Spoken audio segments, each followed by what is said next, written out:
السلام عليكم ورحمة الله وبركاته. إن الحمد لله نحمده ونستعينه ونستغفره ونعوذ بالله من شرور أنفسنا ومن سيئات أعمالنا. من يهده الله فلا مضل له ومن يضلله فلا هادي له. ونشهد أن لا إله إلا الله وحده لا شريك له.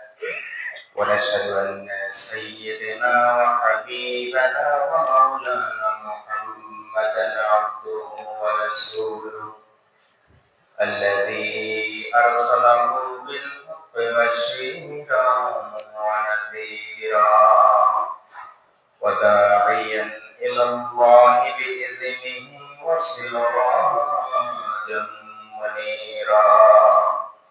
فقد قال الله تعالى في كلامه المجيد وقرآنه الحميد: أعوذ بالله من الشيطان الرجيم.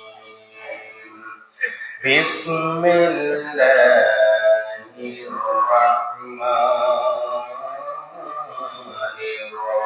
الرحيم. إن الله وملائكته يصلون على النبي يا أيها الذين آمنوا صلوا عليه وسلموا تسليما. اللهم صل على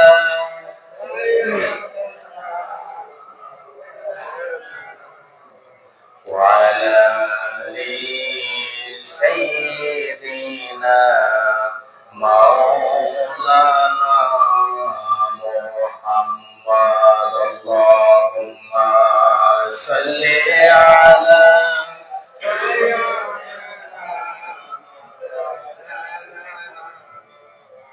وعلى آل سيدنا مولانا محمد. بلغ العلا بكماله كشف الدجى بجماله حسنت جميع خصاله. صلوا عليه وعليه محمد مصطفى تمہیں حبیب پاک دیگر ہو. صفی آسیا مشکل کشائے رخص محشر ہو. بلغ العلا بکمالہ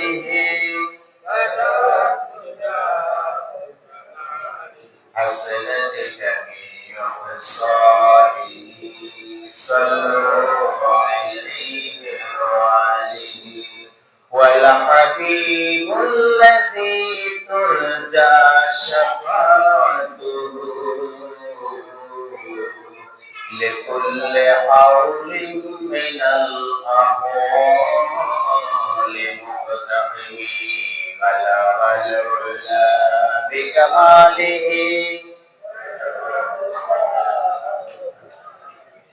حسنت جميع خصاله. صلوا عليه وعليه. الصبح بدا من طلعته والليل تجا من وبرده. بلغ العلا بكماله حسنت جميع خصاله. صلوا عليه وعليه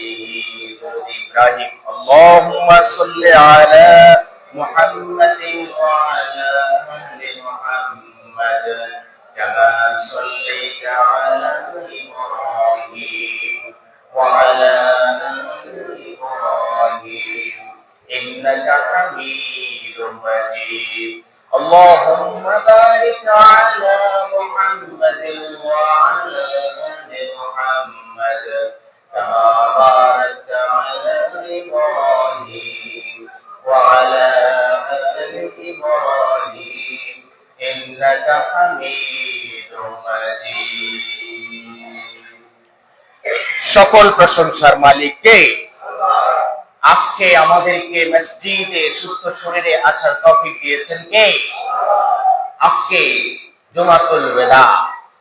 এই বছরের রমজানটা আমরা সৌভাগ্যবান, যেই রমজানে আমরা কয়টা জুমা পেয়েছি? 5টা জুমা পেয়েছি। রবের অনেক বড় নেয়ামত কিনা? নেয়ামত।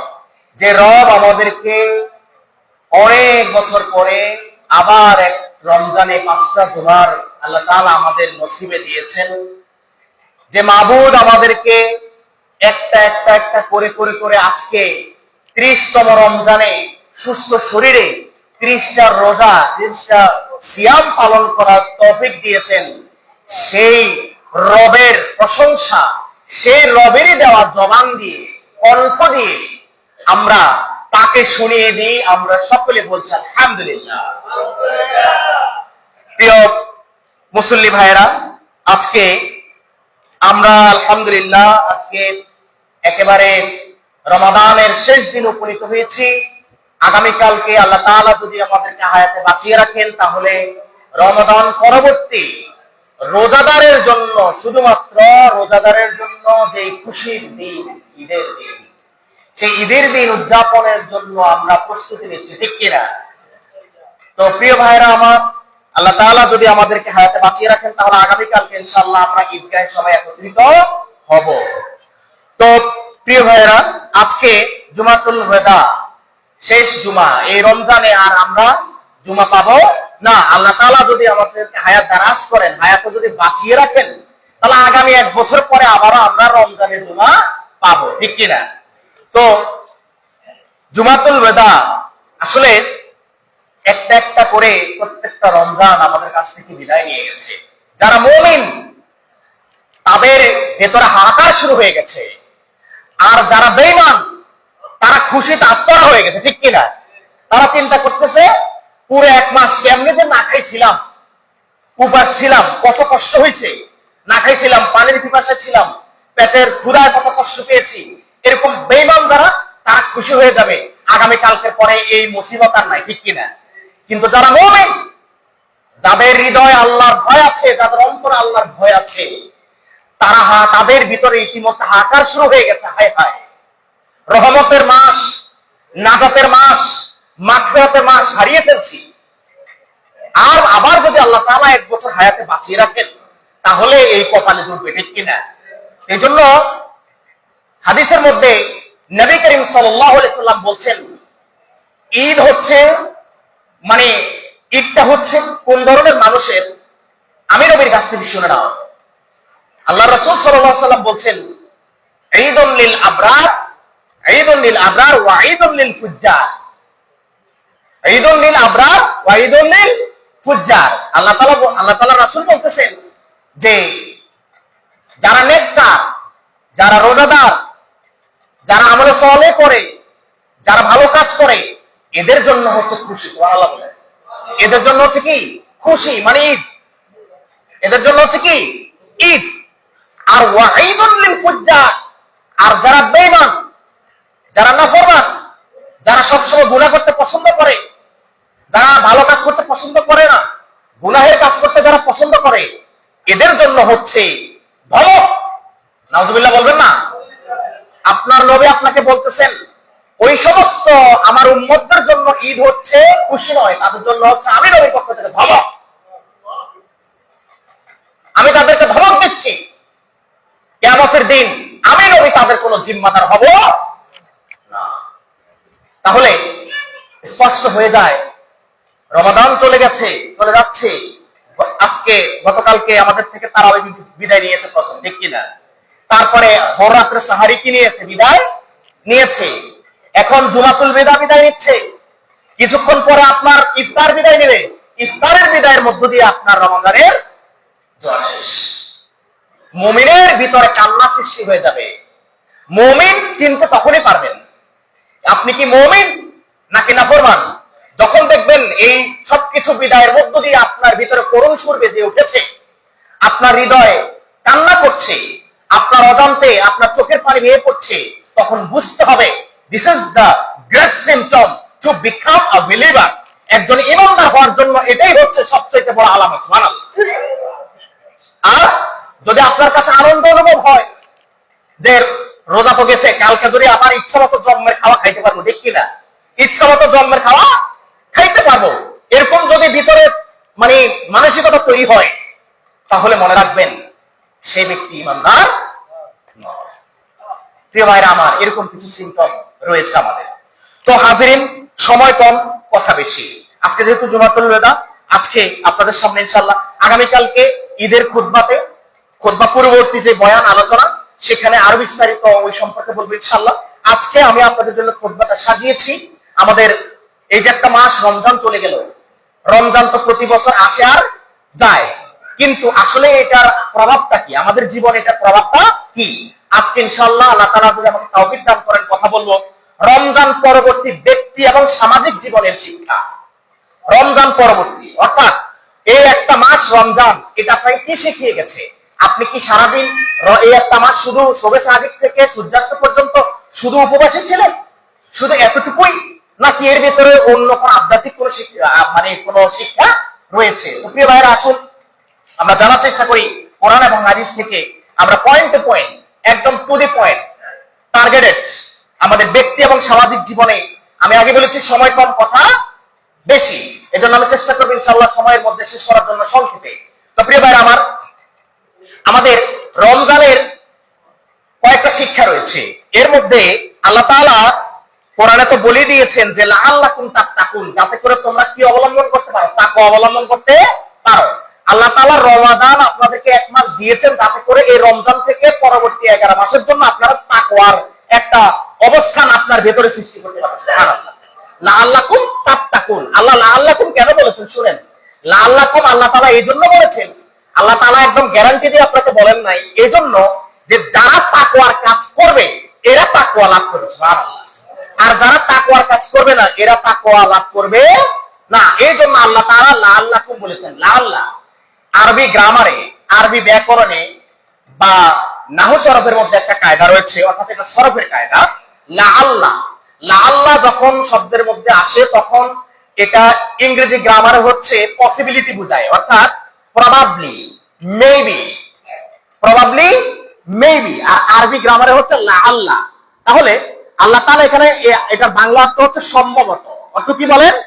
সম্ভবত। সম্ভবত আমরা কখন বলি এটার মধ্যে নিশ্চয়তা আছে? নিশ্চয়তা নাই। সম্ভবত মানে কি? হতে পারে, না হতে পারে। কথা একদম সোজা। সেটা হচ্ছে কি? সেটা হচ্ছে যদি আপনি তাকওয়ার কাজ করেন, তাহলে আল্লাহ তাআলা বলছেন সম্ভবত আপনি তাকওয়া লাভ করবেন। সুবহানাল্লাহ।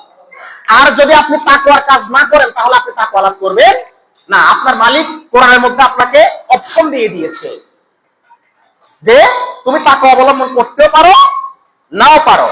ইটস আপ টু ইউ, তোমার উপর নির্ভর করছে তুমি কোন দিকে যাবা। তাহলে তাকওয়া লাভের চেষ্টা যারা করবে, এরাই তাকওয়া লাভ করবে। তো প্রিয় ভাইরা আমার, আল্লাহ তাআলা যেহেতু কোরআনে বলে দিয়েছেন যে লাআল্লাকুম তাত্তাকুন, যাতে করে তোমরা তাকওয়া অবলম্বন করতে পারো। এখন আসেন যে এই রমাদানের আমাদের ব্যক্তি এবং সামাজিক জীবনে এর প্রভাবটা কি? কি শিক্ষা দিয়ে গেছে আমাকে? রমজান আসে আর যায়, শুধু কি উপোস থাকার জন্য না, এটার একটা শিক্ষা আছে। আসেন আপনার ব্যক্তি জীবনে সেই শিক্ষাটা কি জানার দরকার আছে কিনা? প্রিয় ভাইরা আমার, প্রথম হচ্ছে যদি আমরা ব্যক্তি শিক্ষা ব্যক্তি জীবনের শিক্ষার দিকে যদি আমরা খেয়াল করি, তাহলে এক নম্বর হচ্ছে আমাদের তাকওয়ার ধারাবাহিকতা। এক নম্বর কি? তাকওয়ার ধারাবাহিকতা। যেমন কি? যেমন হচ্ছে আল্লাহ তাআলা কোরআনের সূরা হিজরের মধ্যে বলছেন 99 নম্বর আয়াতে, ওয়া আবুদ রাব্বাকা হাত্তা ইয়াতিয়াকাল ইয়াকিন। সুবহানাল্লাহ বলেন। আল্লাহ তাআলা বলছেন যে হে রাসূল, আপনি স্বীয় রবের ইবাদত করতে থাকুন আপনার নিকট নিশ্চিত বিষয় আসার আগ পর্যন্ত। অর্থাৎ আপনি রমজানের মধ্যে যে তাকওয়া অবলম্বন করেছেন, তাকওয়া মানে কি? তাকওয়া মানে আল্লাহর ভয়। তাকওয়া মানে কি? তাকওয়া মানে কি? আল্লাহর ভয়। আপনি আল্লাহকে দেখছেন? দেখছেন না, কিন্তু আল্লাহ তাআলাকে না দেখে তাকে বিশ্বাস করছেন কিনা? করেছেন। আল্লাহ তাআলাকে দেখেই তো আপনি শোবে সাদিক থেকে সূর্যাস্ত পর্যন্ত না খেয়েছিলেন, ঠিক কিনা? আল্লাহ তাআলাকে না দেখে বিশ্বাস করার কারণেই তো রেখেছেন। কিন্তু যদি বিশ্বাস না করতেন, তাহলে লুকিয়ে খেলে খাওয়া দাওয়া করলে কেউ দেখতো না। কিন্তু তাকওয়া অবলম্বন করার কারণে, আল্লাহর ভয় মনে থাকার কারণেই তো খান নাই, ঠিক কিনা? এখন আসেন এই যে তাকওয়ার যে ধারাবাহিকতা, এই যে আপনার মধ্যে একটা তাকওয়ার ধারাবাহিকতা সৃষ্টি হয়েছে। আল্লাহকে না দেখেই আপনি শোবে সাদিক থেকে সূর্যাস্ত পর্যন্ত খান নাই, কার ভয়ে? আল্লাহর ভয়ে। ভয়টা কার? আল্লাহ। এই আল্লাহর ভয় থাকার কারণে আপনি এই কাজটা করেন নাই। আপনি আল্লাহ দেখবেন, আপনি যদি লুকিয়ে খান আল্লাহ দেখবেন, কেউ না দেখলেও, ঠিক কিনা? তারপরে আপনি এই ভালো কাজগুলা করেছেন কার মহব্বতে? আল্লাহর মহব্বতে। তারপরে সিয়াম অবস্থায় কোনো অপরাধ করেন নাই, কার ভয়ে? আল্লাহর ভয়। এই যে আপনার একটা তাকওয়ার প্র্যাকটিক্যাল প্র্যাকটিস, একটা বাস্তব একটা চর্চা শুরু হয়ে গেছে। এই যে এই তাকওয়ার এই ধারাবাহিকতা থেকে আপনি অন্য 11 মাসের জন্য এটা বজায় রাখবেন। সুবহানাল্লাহ। তাহলে আমাদের ব্যক্তি জীবনের রমাদানের 1 নাম্বার শিক্ষা কি? তাকওয়ার ধারাবাহিকতা। তাকওয়ার ধারাবাহিকতা। প্রিয় ভাইরা আমার, সময় যেহেতু কম, এই কারণে আমি পয়েন্ট বেশি উপস্থাপন করার চেষ্টা করব, কথা কম নিয়ে। এরপরে নিয়মিত আমল বজায় রাখা। নিয়মিত কি বজায় রাখা? আমল বজায় রাখা। যেমন প্রিয় ভাইরা আমার, এই রমজানে আপনারা অন্য 11 মাসের তুলনায় আমল বাড়িয়েছেন কিনা? বাড়িয়েছেন কিনা? আমার তো মনে হয় সবাই বাড়িয়েছেন, ঠিক কিনা? আচ্ছা, আমল বাড়িয়েছেন কিভাবে? যে ব্যক্তি অন্য 11 মাসের দান 1 টাকাও যদি না করে, অন্তত রমজান মাসে সে কিছু দান করে, ঠিক কিনা? যে ব্যক্তি রমজানের আগে 5 ওয়াক্ত নামাজ ঠিক মতো পড়ে না, রমজান অন্তত চেষ্টা করে 5 ওয়াক্ত নামাজ পড়তে, ঠিক কিনা? যে ব্যক্তি রমজানের আগে খারাপ কাজ ছাড়তে পারে না, কিন্তু রমজান আসলে অন্তত ওই যে খারাপ কাজগুলো থেকে কি থাকে? বিরত থাকে। এই যে নিয়মিত আমল বজায় রাখা, এই যে একটা মাস রমজানের মাধ্যমে আপনি যেই প্র্যাকটিস গুলা করেছেন, বাস্তবিক আমলের, ভালো আমলের, এই আমলগুলা বাকি 11 মাস আপনার মধ্যে এটা বজায় রাখতে হবে। তাহলে আমাদের দ্বিতীয় ব্যক্তি জীবনে এই রমজানের শিক্ষাটা কি বলেন? নিয়মিত আমল বজায় রাখা। মানে ভালো কাজ যেগুলো রমজানে শুরু করছেন, এই ভালো কাজগুলো রমজানের পরেও কি বজায় রাখবো ইনশাআল্লাহ। প্রিয় ভাইরা আমার, বুখারী শরীফের 6464 নাম্বার হাদিসে নবী করিম সাল্লাল্লাহু আলাইহি সাল্লাম বলছেন, খুব গুরুত্বপূর্ণ হাদিস, একটু খেয়াল করে শুনবেন। আহাব্বুল আমালি ইলাল্লাহি আদওয়ামুহা ওয়া ইন আল্লাহ। নবী করিম সাল্লাল্লাহু আলাইহি সাল্লাম বলছেন বুখারীর হাদিসে যে আল্লাহ তাআলার কাছে সবচেয়ে প্রিয় আমল হচ্ছে সেটা, অ্যাটেনশন প্লিজ, একটু মনোযোগ আপনারা দিবেন, কারণ হাদিসটা খুব গুরুত্বপূর্ণ। আল্লাহ তাআলার কাছে সবচেয়ে প্রিয় আমল হচ্ছে সেই আমল যে আমলটা নিয়মিত করা হয়, যদিও তা পরিমাণে কম হয়। সুবহানাল্লাহ। তাহলে আসেন, আপনি একটা আমল আজকে সারাদিন করছেন, পুরা বছর আর এটার কি খবর নাই, এই ধরনের অল ডে লং, পুরো দিন ব্যাপী আমলের চেয়ে, হাদিস থেকে শুনেন, বুখারীর হাদিস কি বলছেন? আপনার নবী, আমার নবী, বিশ্ব নবী, তিনি বলছেন যে আমলটা নিয়মিত করা হয়, যদিও সে আমলটা অল্প হোক, ওই আমলটা আল্লাহ তাআলার কাছে বেশি প্রিয়। মনে করেন এই রমজান আসার সাথে সাথে, এই রমজান মাসে আপনি এমন একটা আমল শুরু করছেন। মনে করেন কি করতেন? আপনি রমজানের আগে অতটুকু মসজিদ মুখী ছিলেন না, কিন্তু রমজানের সাথে সাথে আপনি মসজিদে সবার আগে চলে আসতেন। এই যে একটা আমল আপনার মধ্যে জারি হয়ে গেছে, আমলটা কিন্তু অনেক কঠিন না, কঠিন কিনা? কঠিন না, কিন্তু আপনি প্রতিদিন আগে ভাগে চলে আসছেন। আপনার কাছে এই সামান্য আমল হলেও নিয়মিত রাখছেন, এই জন্য আল্লাহ তাআলার কাছে এটা অনেক মানে ওই যে ফজিলতপূর্ণ এবং মানে গুরুত্বপূর্ণ। তাহলে আমলটা যদি আপনার পরিমাণে কম হয়, কিন্তু যে আমলটা আপনার মধ্যে নিয়মিত, ওই আমলটাই আল্লাহ তাআলার কাছে কি গুরুত্বপূর্ণ, পছন্দনীয়, অনেক প্রিয়। প্রিয় ভাইরা আমার, তাহলে এরপরে আসেন আমরা ব্যক্তি জীবনে আর যে শিক্ষাটা পাই, গুনাহ থেকে স্থায়ীভাবে নিজেদেরকে বিরত রাখা। প্রত্যেকে গুনাহ থেকে। রমজান যখন আসছে তখন আপনার কাছে কি মনে হয়েছে? গুনার কাজ করলে দেখবে কে? মনে একটা ভয় ঢুকছে কিনা? ঢুকছে কিনা? এই যে গুনাহের থেকে যে আপনি বিরত থেকেছেন রমজান মাসে, এই রমজান আপনাকে এটা শিক্ষা দিয়ে গেছে যে আমি চলে যাওয়ার পরেও খবরদার গুনাহমুখী আর হতে পারবে না। আমি তোমাকে শিক্ষা দিয়ে গেলাম, এই একটা মাস আমার ওসিলায় তুমি যেরকম রবকে ভয় পেয়ে গুনাহ থেকে বিরত ছিলে, আগামী 11 মাস তুমি খবরদার ওই গুনার দিকে আর ধাবিত হতে পারবে না। তাহলে রমজান আপনাকে শিক্ষা দিয়ে গেছে কি, যে গুনাহ থেকে এই রমজান মাসে যে বিরত ছিলেন আর গুনার দিকে যাবেন না। মনে করেন অনেকে আছে না যে বিভিন্ন অপরাধের কাজ করে কিনা, বড় হোক ছোট করে কিনা, কিন্তু রমজানের কারণে সে তার কাজটা হয়তো বা কি রাখছে, বন্ধ রাখছে। কিন্তু রমজানের পরে যদি সে আবার সেই কাজ করে ফেলে, তাহলে তার ব্যক্তি জীবনের রমজানের কোন শিক্ষা লাভ হলো না। ব্যক্তি জীবনে যদি শিক্ষা লাভ হতে হয় তাহলে রমজানের পরে ওই গুনার দিকে আর যাওয়া যাবে না। এরপরে প্রিয় ভাইরা আমার, এরপরে আপনার জন্য ব্যক্তি জীবনে আরেকটা শিক্ষা হচ্ছে কোরআনের সাথে সম্পর্ক তৈরি করা। কিসের সাথে? কোরআনের সাথে সম্পর্ক তৈরি করা। আল্লাহ তাআলা তো কোরআনের মধ্যে সূরা বাকারার 185 নম্বর আয়াতের মধ্যে বলেছেন, এগুলো তাফসীর আরো আগে চলে গেছে, আমি আবার এখন রেফারেন্সের সাথে একটা দলিল দিয়ে দিচ্ছি। আল্লাহ তাআলা যেহেতু এই রমজান মাসের কদরের রাত্রিতে কোরআন কি করেছেন, নাজিল করেছেন, এই জন্য এই রমজান মাস আপনাকে অন্য 11 মাসে আপনার কোরআনের সাথে সম্পর্ক কম থাকে, ঠিক কিনা?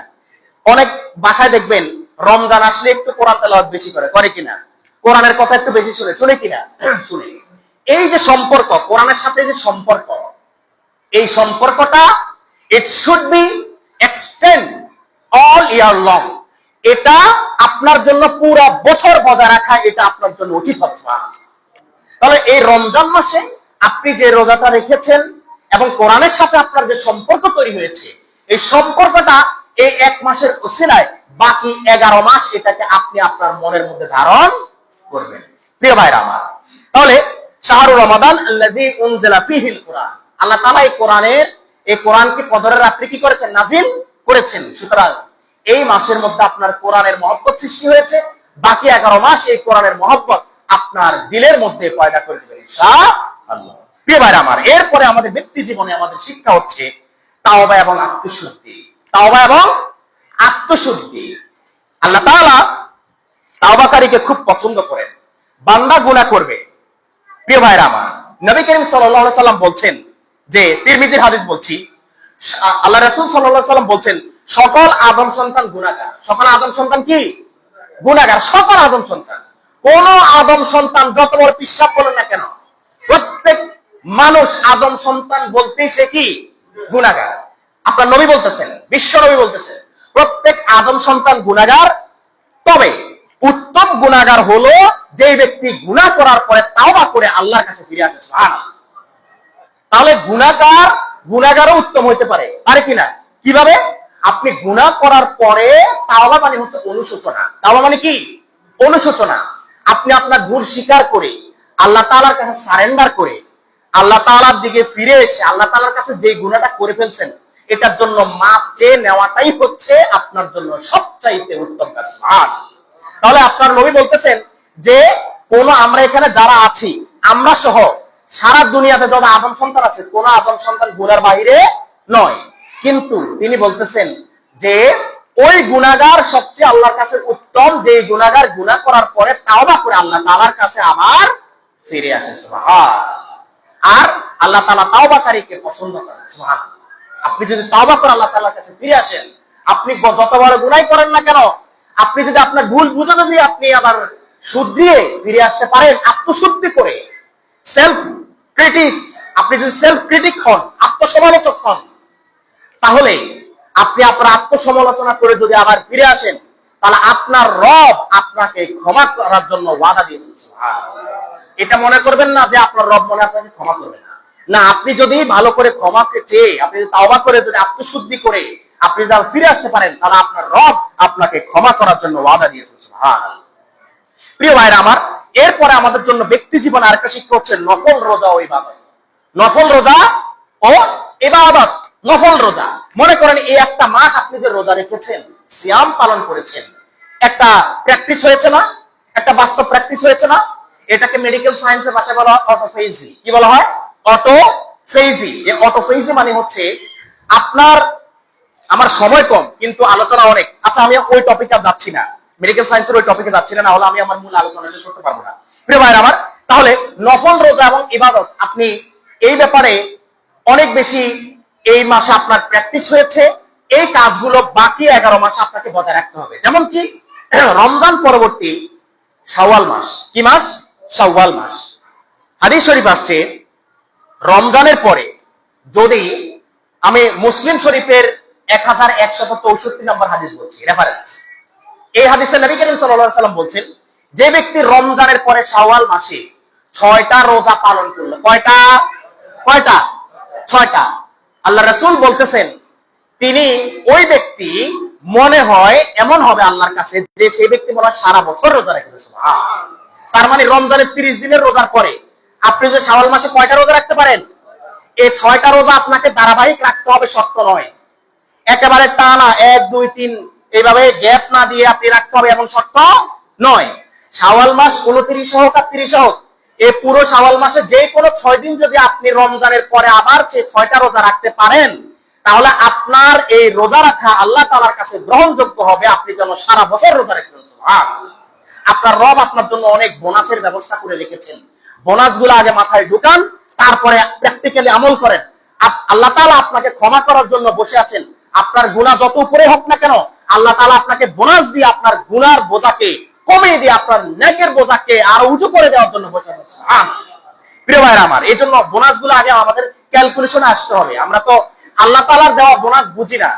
সিম কোম্পানির আজকে 500 টাকা রিচার্জ করলে 1000 টাকা বোনাস, ফ্লেক্সিলোডের দোকানের মধ্যে সিরিয়াল পড়ে যাবে, এই বোনাসের ক্যালকুলেশন মাথায় ঢুকে, কিন্তু আল্লাহ তাআলার বোনাসটা মাথায় ঢুকে না। কেন? কারণ আমাদের ঈমান কি হয়ে গেছে? কমে গেছে। প্রিয় ভাইরা আমার, তাহলে কি করতে হবে? আমাদেরকে নফল ইবাদত এবং রোজা পালন করতে হবে। আপনি যেই সমস্ত রমজানে, যেহেতু যেই সমস্ত আপনি যদি একটা নফল ইবাদত করতেন, তাহলে রমজানের উসিলায় আল্লাহ তাআলা ওই ইবাদতটাকে একটা ফরজের সমতুল্য সওয়াব দিতেন। সুবহানাল্লাহ। এই যে আপনার মধ্যে একটা প্র্যাকটিস হয়েছে নফল কাজের, নফল ইবাদতের, এই নফল ইবাদতটা আপনি বাকি 11 মাসে জারি রাখবেন। আপনার ব্যক্তি জীবনে আরেকটা শিক্ষা। প্রিয় ভাইরা আমার, এরপরে আসেন আমরা এই যে ব্যক্তি শিক্ষার পরে আমরা সামাজিক জীবনে আমাদের আরো কি শিক্ষা এই রমজান আমাদেরকে দিয়ে যাচ্ছে। রমজান তো আজকে বিদায় নিয়ে যাচ্ছে, কিন্তু আপনার সমাজ জীবনে আপনাকে কি শিক্ষা দিয়ে যাচ্ছে জানার দরকার আছে কিনা? প্রিয় ভাইরা আমার, এই সামাজিক জীবনে রমজান, ব্যক্তি জীবনে আরো অনেক শিক্ষা আছে, কিন্তু সময় কম, সম্ভব নয়। এজন্য সামাজিক জীবনে আমি এখন চলে আসছি। সমাজ জীবনে 1 নাম্বার আপনাকে শিক্ষা দিতেছে ভ্রাতৃত্ব এবং ঐক্য। সুবহানাল্লাহ বলেন। তাহলে রমজান আপনাকে সমাজ জীবনে 1 নাম্বার শিক্ষা দিচ্ছে কি? ভ্রাতৃত্ব এবং ঐক্য। ইত্তেফাক মুআখাওয়াত, আরবিতে ইত্তেফাক মুআখাওয়াত, ইত্তেহাদ, ইউনিটি। তারপর হচ্ছে ব্রাদারহুড। আপনাকে ভ্রাতৃত্ব শিক্ষা দিয়ে যাচ্ছে, ঐক্য শিক্ষা দিয়ে যাচ্ছে আপনাকে এই রমজান। কিভাবে? এই যে রমজান মাসে আমরা সবাই একত্রিত হয়ে অন্য 11 মাসে মসজিদে যত উপস্থিতি হয়, এর চেয়ে বেশি হয়েছে কিনা? হয়েছে। রমাদানে আপনার অন্যান্য সময়ের চেয়ে আপনি দাওয়াত করে আশপাশের সমাজের, আশপাশের বাড়ির, আশপাশের প্রতিবেশীদেরকে দাওয়াত করে খাওয়াইছেন কিনা? এই যে একটা ভ্রাতৃত্ব তৈরি হয়েছে না, এটা কারো ছিলায়? রমজানের ছিলায়। কারো ছিলায়? রমজানের ছিলায়। তারপরে এই রমজান আসার কারণে আপনার সাথে যে শত্রুতাই থাকুক না কেন, যে মনোমালিন্য থাকুক না কেন, আপনি তার সাথে ঝগড়া বিবাদে কি হন নাই? লিপ্ত হন নাই। আপনার সাথে যে মনোমালিন্য হন না, মানে থাকুক না কেন, আপনি তাকে অন্তত দেখলে তার ওই মানে পেছনের যে মনোমালিন্যের যে কারণ, এটা ভুলে গিয়ে আপনি তাকে একটা হাসি মুখে সালাম দিয়েছেন, ঠিক কিনা? তাহলে এই যে রমজান আপনাকে কি শিখিয়ে গেছে? ভ্রাতৃত্ব এবং ঐক্য শিখিয়ে গেছে। অর্থাৎ সামাজিক ভাবে আপনাকে একটা ভ্রাতৃত্ব, সমাজবদ্ধ মানুষ সবসময় ভ্রাতৃত্ব বজায় রাখবে, একে অপরের সাথে ভাইয়ের মতো আচরণ করবে। আল্লাহ তাআলা কোরআনের সূরা হুজুরাতের 10 নম্বর আয়াতের মধ্যে আল্লাহ তাআলা বলতেছেন, ইন্নামাল মুমিনুনা ইখওয়া। আল্লাহ তাআলা বলতেছেন যে এই পৃথিবীতে আমার প্রত্যেকটা মুমিন বান্দা প্রত্যেককে একে অপরের ভাই স্বরূপ। সুবহানাল্লাহ। একে অপরের কি? ভাই। তাহলে এই যে রমজান আপনাকে এই যে ভ্রাতৃত্ব শিখিয়ে গেছে, আল্লাহ তাআলার কোরআনের এই আয়াতের দৃষ্টিতে আমরা সবাই আমাদের রক্ত সম্পর্কে সেটা হচ্ছে ভিন্ন, সেটা এই আপনার দুনিয়াবী হিসাব কিতাব, কিন্তু এক কথায় আমরা প্রত্যেকটা মুসলমান এক মুসলমানের কি? ভাই। এরপরে কি শিখিয়ে গেছে? ঐক্য শিখিয়ে গেছে। মনে রাখবেন, ঐক্যটা হচ্ছে এই যে রমজানে যেমনি ভাবে ঐক্যবদ্ধ হয়ে আপনারা যেমনি ভাবে প্রত্যেকটা বড় বড় আপনারা প্রোগ্রামকে আপনারা বাস্তবায়ন করেছেন, প্রত্যেকটা বড় বড় কাজকে আপনারা যেরকম আপনারা সাকসেসফুল করেছেন, ঠিক রমজানের পরে আপনাদের এই ঐক্যটা ধরে রাখতে হবে। এই রমজানের এই একটা সামাজিক বড় শিক্ষা আমাদেরকে অবশ্যই অর্জন করতে হবে। এই শিক্ষা যদি আমাদের মধ্যে না থাকে, তাহলে এই রমজান আসলো আর গেল, কিন্তু আমার তকদিরের, আমার কপালের, আমার নসিবের কোনো পরিবর্তন হলো না। প্রিয় ভাইরা আমার, এরপরে 2 নম্বর সামাজিক শিক্ষা, দান সদকা অব্যাহত রাখতে হবে। কি? দান সদকা অব্যাহত রাখতে হবে। আমরা অন্য মাসে যা দান সদকা করেছি, রমজানে একটু বেশি করছি কিনা? করছে কিনা? যেই মাসে আপনি যদি অন্য মাসে যদি সেম এক্সাম্পল, উদাহরণস্বরূপ আপনি 1000 টাকা পুরো মাসে আপনি দান সদকা করেছেন, কিন্তু রমজানে আপনার এই টাকা হয়ে গেছে 10,000 টাকা। তাহলে কিসের উসিলা বলেন? রমজানের উসিলায়। এবং কাদেরকে দিয়েছেন? দিয়েছেন যারা দুস্থ, যারা অসহায়, যারা গরিব, নাকি? এদেরকে তো দিয়েছেন, যারা গরিব, যারা মিসকিন। গরিব এবং মিসকিন, মিসকিন হচ্ছে যার ন্যূনতম আপনার এই থাকার যে জায়গা এটাও ঠিক মতো নাই এবং 3 বেলা ঠিক মতো খেতে পারে না, এই হচ্ছে মিসকিন। আর গরিব হচ্ছে যার ন্যূনতম থাকার জায়গা আছে কিন্তু পরিপূর্ণ ভরণ পোষণ সে সম্পূর্ণ করতে কিনা সক্ষম নয়। এজন্য গরিবের আগে প্রাধান্য হচ্ছে মিসকিনের। কাদের বলেন? মিসকিনের। তো প্রিয় ভাইরা আমার, এই যে দান সৎকার যে একটা ধারাবাহিকতা, এটা অব্যাহত রাখবেন। এই রমজান আপনাকে সামাজিক ভাবে এই শিক্ষাটা দিয়ে যাচ্ছে যে আমি চলে যাচ্ছি, আমি বিদায় নিচ্ছি, কিন্তু তুমি তোমার দানের হাত যেমনি ভাবে প্রসারিত করেছ গরিব অসহায়দেরকে, দ্বীনি প্রতিষ্ঠানে, মসজিদ, মাদ্রাসায়, তুমি তোমার সেই দ্বীনের, তোমার দানের সেই হাতকে তুমি আগামী 11 মাসের জন্য অব্যাহত রাখো। প্রিয় ভাইরা আমার, এরপরে আপনার এই তিরমিজি শরীফের 1961 নম্বর হাদিসে নবী করিম সাল্লাল্লাহু আলাইহি সাল্লাম বলছেন যে, খুব গুরুত্বপূর্ণ হাদিস, নবী করিম সাল্লাল্লাহু আলাইহি সাল্লাম বলছেন, দানশীল ব্যক্তি, যে ব্যক্তি দান করে ওই ব্যক্তি আল্লাহর নিকটবর্তী। কার নিকটবর্তী? আল্লাহর নিকটবর্তী। এরপর আল্লাহ রাসূল বলতেছেন ওই ব্যক্তি মানুষের নিকটবর্তী। এরপর আল্লাহ রাসূল বলতেছেন ওই ব্যক্তি জান্নাতেরও নিকটবর্তী। সুবহানাল্লাহ। লাস্ট আল্লাহ রাসূল একটা কথা বলেছেন, ওই ব্যক্তি জাহান্নাম থেকে দূরবর্তী। আল্লাহু আকবার। তাহলে দানশীল ব্যক্তি প্রথম নিকটবর্তী কার? দ্বিতীয় নিকটবর্তী কার? মানুষের। তৃতীয় নিকটবর্তী কার? জান্নাতের। আর দূরবর্তী কার থেকে? জাহান্নাম থেকে। তিরমিজি শরীফের হাদিস। তার মানে দান দরকার আছে কিনা? as-সাদাকাতু তারুদ্দুল বালা, আপনার উপরে যত বালা মুসিবত যা কিছু রয়েছে, এই আপনার দান, আপনার সাদাকা এই সব বালা মুসিবতকে জমিনের মধ্যে দাফন করে দেয়। সুবহানাল্লাহ। প্রিয় ভাইরা আমার, এরপরে সততা ও ন্যায় প্রতিষ্ঠা। সততা এবং ন্যায় প্রতিষ্ঠা আমাদের রমজানের আরেকটা সামাজিক শিক্ষা।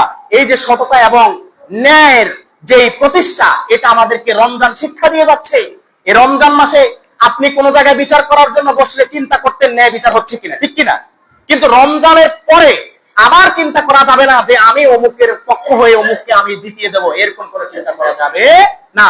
আল্লাহকে ভয় করে আপনি ন্যায় বিচার করেছেন, আল্লাহকে ভয় করে আপনি সততা বজায় রেখেছেন।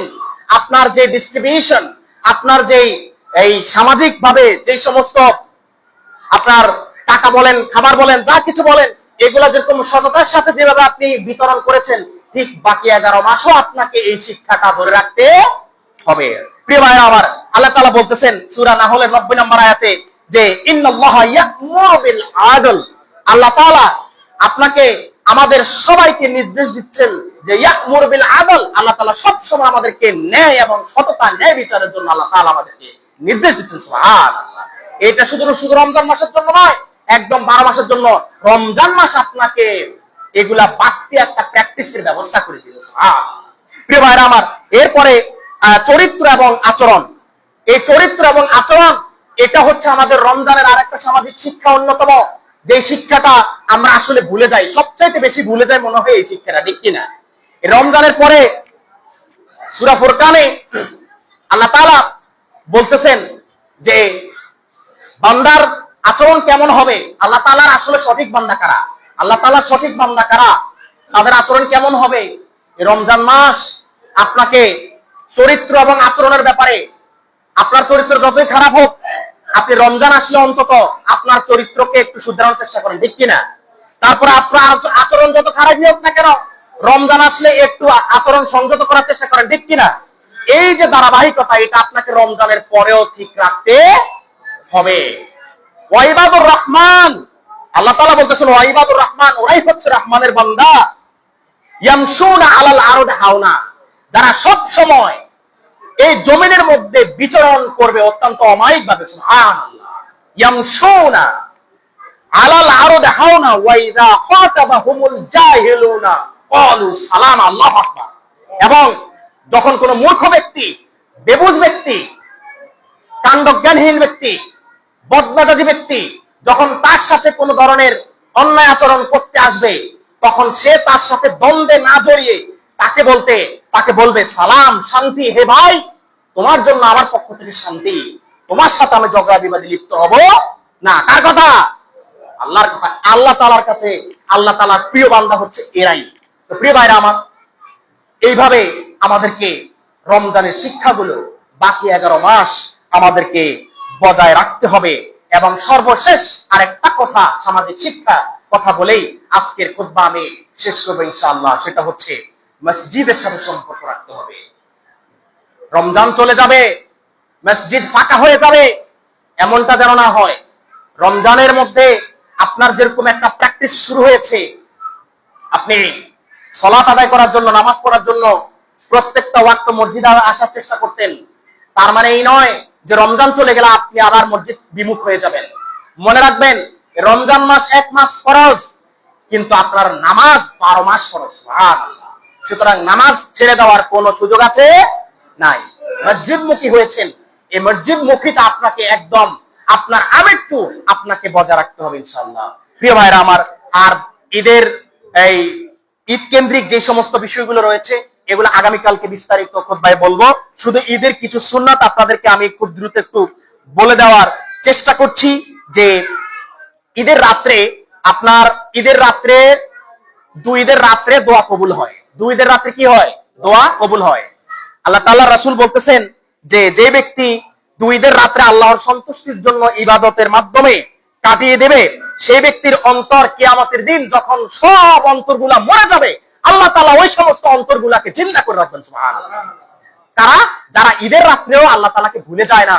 চাঁদরাত বলে আতশবাজি করব, পটকাবাজি করব, অমুক জায়গায় আপনার ডেটিং করব, তমুক জায়গায় ডেটিং করব, এগুলা না করে যারা ওই রবকে স্মরণ করে এই ঈদের রাত্রেও যারা ইবাদতে মাশগুল থাকে, আল্লাহ তাআলা রাসূল বলতেছেন ওই ব্যক্তিরা হচ্ছে সেই ব্যক্তি যারা কিয়ামতের দিন যখন আল্লাহ তাআলার ভয়ে, সবকিছুর ভয়ে, কিয়ামতের ভয়ে যখন সব অন্তরাত্মাগুলা মরে যাবে, মৃত হয়ে যাবে, তখন আল্লাহ তাআলা তার ওই বান্দাদের যে কলবগুলা এগুলাকে জিন্দা রাখবেন। সুবহানাল্লাহ। এজন্য ঈদের রাত এটা কোন বাজে কাজ করার জন্য, খবরদার কেউ বাজে কোনো কাজ করে, হারাম কোনো কাজ করে আপনার 30 দিনের যে অর্জন এটাকে ম্লান করে দিবেন না। আপনি আবেগে পড়ে যদি আপনি পটকাবাজি করেন, নামাজ কালাম ছেড়ে দিয়ে অমুক জায়গায় তমুক জায়গায় রাত যাপন করেন, সকালে ফজরের খবর নাই, ব্যাস আপনার এই একটা মাস আপনাকে কিছুই শিক্ষা দিতে পারলো না। সুতরাং এই রমজান মাস আমাদের জন্য অত্যন্ত গুরুত্বপূর্ণ একটা শিক্ষা। ইতিমধ্যে আমি আপনাদের সামনে সংক্ষেপে যতটুকু পেরেছি আমি বলেছি। তাহলে এই ঈদের রাত আপনারা ইবাদতের মধ্যে কাটাবেন। আর কয়েকটা সুন্নত আমল বলে আমি আমার খুতবা এখানে শেষ করব ইনশাআল্লাহ। 1 নাম্বার হচ্ছে আপনি ভোরে ভোরে ঘুম থেকে উঠে সমাজের সবাইকে নিয়ে মসজিদে এসে আপনি সালাতুল ফজর আদায় করবেন। 2 নাম্বার হচ্ছে আপনি খুব দ্রুত গোসল করে নেবেন, পরিষ্কার পরিচ্ছন্ন হয়ে নেবেন, গোসল করে নেবেন। তারপরে হচ্ছে 3 নাম্বার হচ্ছে 3টা বেজোড় খেজুর খাবেন। 3টা বেজোড় খেজুর খাবেন। কি বলেন? বেজোড়। 1টা, 3টা, 5টা, 7টা, 9টা, 11টা, এবার বেজোড় খাবেন। এটা আল্লাহ রাসূল সাল্লাল্লাহু আলাইহি ওয়াসাল্লাম ঈদগাহে যাওয়ার আগে ঈদুল ফিতরের দিন বেজোড় খেজুর খেয়ে বের হতেন। এরপরে হচ্ছে আপনি সুগন্ধি ব্যবহার করবেন। তারপরে হচ্ছে আপনি মেসওয়াক করবেন। এরপরে কি করবেন? এরপরে আপনার জামা কাপড় নতুন কিনতে হবে, সত্য নয়, পরিষ্কার বুঝে নেন। ঈদের দিন নতুন জামা কাপড় কিনে পড়তে হবে, এটা সুন্নাহ নয়। সুন্নাহ হচ্ছে পরিষ্কার পরিচ্ছন্ন আপনার যেটা আছে এটা পরিষ্কার পরিচ্ছন্ন কাপড় নিয়ে আপনি ঈদগাহে গমন করবেন। সুবহানাল্লাহ। এরপর হচ্ছে আপনি ফিতরা আদায় করে ফেলবেন। যাদের এখনো ফিতরা দেওয়ার বাকি আছে, অনেকে দিয়ে ফেলছেন, যাদের বাকি আছে তারা ঈদগাহে আসার আগে আগে ফিতরা আদায় করে দেবেন, না হলে কিন্তু গুনাহ হবে, ওয়াজিব লঙ্ঘন হবে। এরপর হচ্ছে উত্তম পোশাক পরিধান করবেন, এটা তো বললাম। তারপর সকাল সকাল ঈদগাহে চলে আসবেন। তারপরে আস্তে আস্তে তাকবীর বলবেন। আপনার ঈদুল ফিতরে তাকবীর বলবেন আস্তে আস্তে, আর ঈদুল আজহাতে উচ্চ স্বরে। বাড়িতে মা বোনেরাও বলবে। মা বোনেরা পুরুষদেরকে শুনিয়ে তাকবীর বলতে হবে এমন কোনো শর্ত নয়। আপনি চুপে চুপে তাকবীর বলবেন আর ঈদগাহের দিকে চলে আসবেন, দ্রুত চলে আসবেন। আমাদের ঈদের জামাত কয়টা? 8টা 15 মিনিট। 8টা 15 মিনিট, ঠিক কিনা সবাই? 8টা 15 মিনিটে আমরা তাকবীরে তাহারিমা দিয়ে ফেলবো। তার মানে আপনি 8টা 15তে আসবেন। আপনাকে এই যে এতক্ষণ পর্যন্ত বললাম রমজানের শিক্ষা, ওই শিক্ষা যদি আপনার মধ্যে সঠিকভাবে রিফ্লেকশন হয়, প্রতিফলিত হয়, তাহলে কালকে আপনি ওই 8:15 কমসে কম আধা ঘন্টা আগে মসজিদে চলে আসবেন, ঈদগাহ চলে আসবেন ইনশাআল্লাহ। তো দেখা যাবে আল্লাহ তাআলা আমাদেরকে কতটুকু তৌফিক দেন, আল্লাহ তাআলা আমাদেরকে কবুল করেছেন, আল্লাহ তাআলা আমাদেরকে সঠিকভাবে ইসলামের বিধিবিধানগুলো মেনে তার সন্তুষ্টি অর্জন করার তৌফিক দান করুন। আল্লাহুম্মা আমিন। হাযা মা ইনদি ওয়াল ইলমু ইনদাল্লাহ আলাইহি তাওয়াক্কালতু ওয়া ইলাইহি উনীব। আসসালামু আলাইকুম ওয়া রাহমাতুল্লাহি ওয়া বারাকাতুহু।